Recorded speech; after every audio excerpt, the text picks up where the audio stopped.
창세기 주제별 탐구여행 16번째 시간을 갖도록 하겠습니다. 오늘은 창세기 33장과 34장을 테스트를 해서 성경 문화의 계승이라는 여행을 떠나보도록 하겠습니다.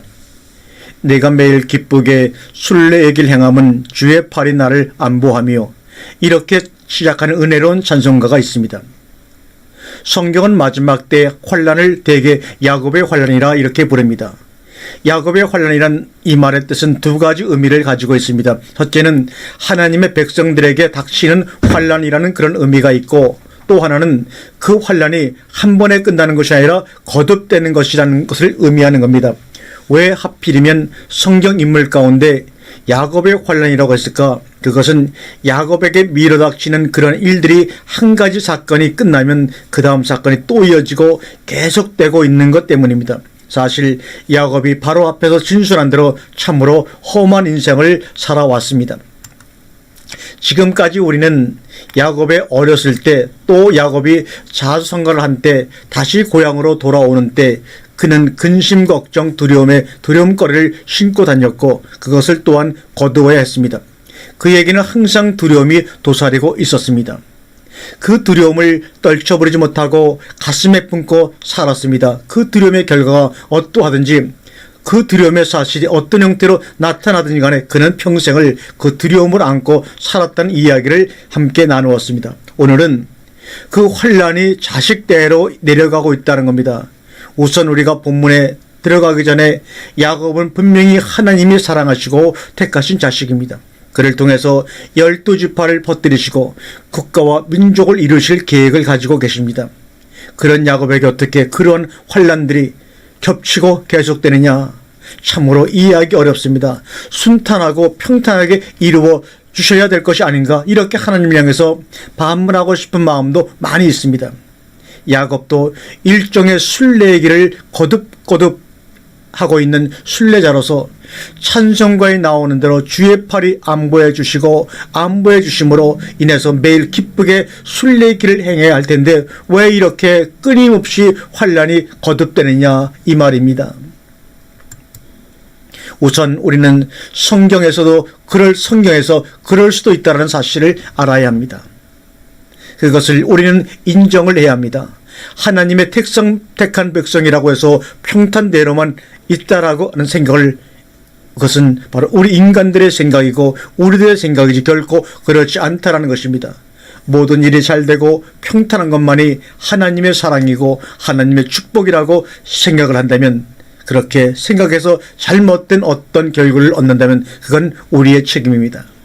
그 다음에는 환난이라는 것 자체를 우리가 좋지 않은 것 또는 저주스러운 것, 불행한 것으로 보는 개념 자체를 바꿔야 한다는 생각도 여러분 해봐야 합니다. 평탄할 길을 주시는 것도 하나님의 팔이 안보기 때문이라고 볼 수 있지만, 환난 중에서도 얼마든지 주의 팔이 나를 안보 아니하므로 매일 기쁘게 순례의 길을 행할 수 있다는 사실, 이것도 또한 우리는 부인하지 말아야 합니다. 어떤 사람은 아주 일생을 평탄하게 사는 사람도 있고, 어떤 사람은 굴곡과 환난이 많은 험한 세상을 사는 사람도 있습니다. 전자는 하나님의 사랑하심과 축복을 받았고 후자는 저주를 받았고 미워하시기 때문이라고 단정 지을 수가 없다는 얘기입니다. 중요한 것은 어떤 상황에서도 주의 팔이 나를 안보하시느냐, 안보하시기 때문에 매일 기쁘게 순례의 길을 행할 수 있느냐, 그게 중요하다는 겁니다. 그 다음에 한 가지 더 생각해 볼 수 있는 것은 야곱이라는 기질 자체가 그런 식의 순례의 길을 갈 수밖에 없다라는 겁니다.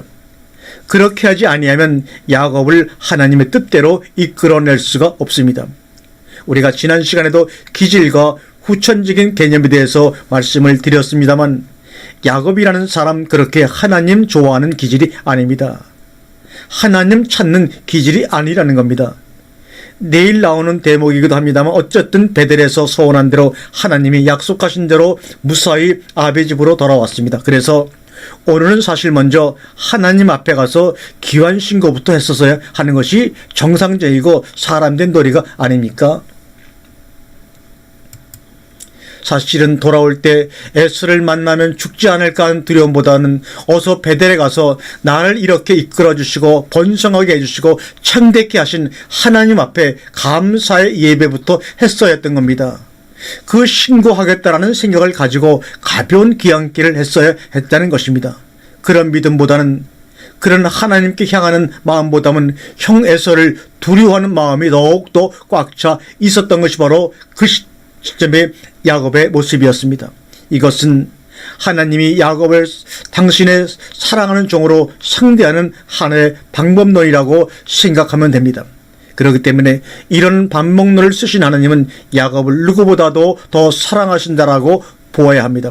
그러므로 외적으로 나타나는 순탄이나 거듭되는 환난, 이런 것으로 하나님의 사랑을 평가하지 말라는 겁니다. 하여튼 하나님은 그 야곱을 통해서 큰 일을 이루고 계신다는 사실입니다. 창세기 34장은 소위 야곱의 고명딸 디나를 강간하는 엄청난 사건이 일어납니다.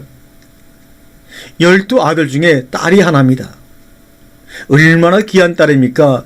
레아의 소생으로 고명딸이 하나 있었는데 정말 눈에 넣어도 안 아까울 정도로, 그리고 12명의 오라비를 둔 정말로 고명딸입니다. 그런데 그런 그를 끌어다가 강간을 하고 협상이 들어옵니다. 이때 야곱의 심정은 어땠을까요? 인간으로서는, 아비로서는 견딜 수 없는 최악의 고통스러운 순간이었을 것입니다. 우리는 여기서 이 사건의 핵심인 강간이란 그런 도덕적인 문제보다도 중요한 것은 그 뒤처리 문제입니다. 이방 사람들과 혼인관계에서의 관계성을 성립할 것이냐 말 것이냐, 그들과 문화 교류를 할 것이냐 말 것이냐 하는 겁니다. 중요한 것은 강간 사건으로 인하여서 그 뒤에 일어날 수 있는 여러 가지 문제점들, 지금 세겜의 하몰, 그리고 그의 아들 세겜, 물론 세겜이라는 지명이 지금의 사마리아, 지금도 세겜 그럽니다마는 소위 사마리아 문화, 세겜 문화를 받아들여야 될 것이냐 말 것이냐는 기로점에 서 있는 시점입니다. 그 문화가 맨 처음 제안한 것이 바로 경제적인 것입니다. 여기에 땅을 주겠다, 서로 거래하면서 차지하고 살자, 경제적인 문제를 제시합니다. 땅을 팔 거냐 말 거냐, 어떻게 할 것이냐, 딸 디나하고 바꿀 것이냐 하는 겁니다. 그래서 이쪽에서도 가짜 제안합니다. 그렇다면 너희도 우리 문화를 수용을 해라. 우리 문화는 남자가 할례를 받지 못했다는 것, 할례를 받지 아니한 남자와 통혼은 우리는 용납할 수가 없으니 너희들 남자들은 다 할례를 받으라. 물론 서로 주고받자 하자는 그런 제안은 아닙니다. 그 틈을 타서 세겜의 모든 남자들을 다 죽여버리고 맙니다. 그리고 야곱이 거기서 탄식을 합니다. 이 땅 사람 가나안 족속, 브리스 족속에서 냄새를 피웠다, 피냄새를 피웠다는 말입니다. 이방 문화, 세상 문화, 물론 이 강간 사건은 어떤 경제적인 교류나 종교적인 교류 이전에 감정적인 문제로 인해서 생겨난 엄청난 살상이 일어나고 막을 내리고 맙니다. 그러나 끝내 이스라엘 민족은 이방 문화, 원주민 문화를 거부하지 못합니다. 문화가 뭐냐?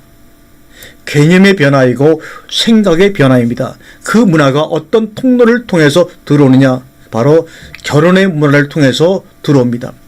우리가 성경의 역사를 통해서 너무나 다 잘 알고 있습니다. 그렇다면 세상 문화를 받아들이는 것이 뭐가 그렇게 나쁜 것이냐? 언젠가는 성경 문화와 충돌하게 됩니다. 그게 바로 문제라는 겁니다. 반드시 성경 문화와 세상 문화는 충돌하게 되어 있습니다. 공존할 수가 없습니다. 노아 시대에 먹고 마시는 문화가 4장, 5장에서 넘어온 것입니다. 11장의 바벨탑 문화가 홍수 시대의 신할 평지에서 시작된 것입니다. 바벨탑을 셈, 야함, 야벳의 후손들이 쌓은 겁니다. 금송아지 문화가 어디서 왔습니까? 성전 문화, 그 성전 문화가 예수님 당시에 어떻게 되었습니까? 결국은 예수님의 생각과 충돌을 하게 되지 않습니까? 작은 물씨가 온 집안을 태울 수 있는 것처럼 우리가 하찮게 보는 이방 문화가 우리를 집어삼킬 수도 있다는 사실을 우리는 명심하고 그 얘기를 지금 성경이 하고 있는 것입니다. 마지막으로 우리가 꼭 정리하고 다짐을 하고 넘어갈 대목은 야곱 당대에는 그렇다 치더라도 후손 때 내려가면서 어떻게 이 성경적인 문화, 우리가 성경 속에서 찾고 발견하고 고쳐가면서 만들어가면서 꾸며가면서 이루어온 우리들의 독특한 문화를 유지하고 계승할 것인가? 참으로 중요한 일입니다. 그리고 우리는 역으로 그 세상 문화 속에서 빠져나와서 성경 문화 속에 들어가서 살려는 이 몸부림이 언젠가는 후손 때에는 또 세상 속으로 빠져 들어갈 것입니다. 지금 얼마나 많은 믿음의 사람들도 세상 문화 속에 빠져가서 거기서 휘청거리고 있는지 우리는 두 눈으로 분명히 목격을 하고 있습니다. 어떻게 이 성경 문화를 유지하고 계승할 것인가? 그 당시 야곱의 문제만이 아니라 바로 우리 현대, 당대 우리의 문제이며 우리의 자녀들의 문제가 되는 것입니다. 아직은 우리가 내일 모레 당장 갈 사람들은 아니지만 그들이 우리 몸에서 났든 아니든 간에 문화 문제, 우리가 그 속에 빠져 살았던 기독교 문화 속에 살았던 세상 문화 속에 살았던 우리는 성경과 다른 문화 속에 살다가 이렇게 빠져나온 것입니다. 하나님이 불러내어 주신 것입니다. 아직도 우리는 주일 문화라는 습관이 남아 있습니다.